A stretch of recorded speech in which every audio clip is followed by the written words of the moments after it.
আমি জানি না আপনাদের কাছে আমি কিভাবে ক্ষমা চাও। একটা বছর আমাকে সময় দেন, আমি কথা দিচ্ছি এটা আমার শেষ অনুরোধ। এরপরে আমি আর সময় নিব না, আমার উপর বিশ্বাসটা রাখে। আমার প্রতি আমার বিশ্বাস আস্থা কোনো কালেই ছিল না, তবু আমার মেয়েটার ইচ্ছা আর ভালোবাসার মূল্য দিতে গিয়ে আমি রাজি হয়েছিলাম। আমার মেয়েটা 4 বছর ধরে তোমার জন্য অপেক্ষা করেছে। তুমি আজকে এ কথা বলছো? কিন্তু জানো, একজন বাবার পবিত্র দায়িত্ব হচ্ছে তার মেয়েকে সৎ পাত্রে পাত্রস্থ করা। একজন বাবা হিসেবে তুমি আমার সেই দায়িত্ব পালন করতে দিলে না, সেই সুযোগটা তুমি আমাকে দিলে না। আমার মেয়ে তোমার জন্য আর অপেক্ষা করবে না। এসো।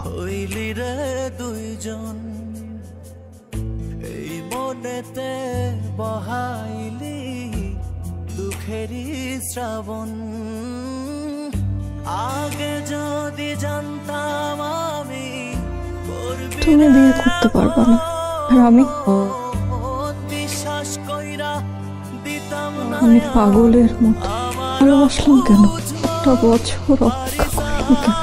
আব্বার সাথে যুদ্ধ করলাম কেন? তোমার জন্য এত স্বপ্ন দেখলাম কেন? প্রতিটা ভালোবাসায় 2 ধরনের পরিণতি হয়, কেউ থাকে ভাগ্যে, কেউ থাকে হৃদয়ে।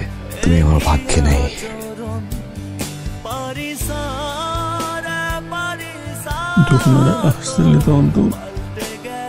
মার যাওয়ার আগে কিনা দিবা, আমার মা যেন কোনো কষ্ট না পায়। যত টাকা লাগে আমি পাঠাম, মারে দিয়ে খেলে।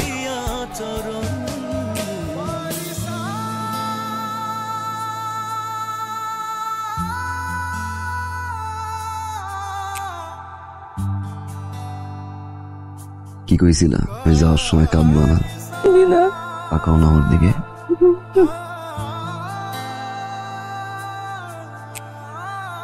আমার কিন্তু তুমি ছাড়া কেউ নাই মা, আমারে ভালো রাখো।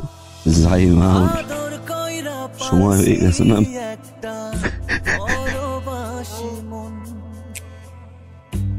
দিবানিশি সুখ দিল না, কাদাই সারাক্ষণ।